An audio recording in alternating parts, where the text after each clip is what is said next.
ഗുരുവായൂരപ്പനെ പൂജിക്കാനാവണമെങ്കിൽ പൂർവജന്മ സുഹൃതം വേണം.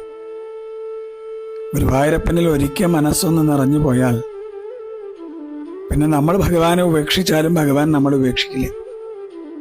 കൃഷ്ണനോടുള്ള സ്നേഹം കൂട്ടാൻ വേണ്ടി അവൻ ചില കുറുമ്പൊക്കെ കാട്ടും. ചില കുറുമ്പൊന്നും നമുക്ക് താങ്ങാനേ പറ്റില്ല. പക്ഷെ അവസാനം ഒരു ചേർത്ത് നിർത്തലുണ്ട്, ഞാനില്ലേ കൂടെ പറഞ്ഞിട്ട്.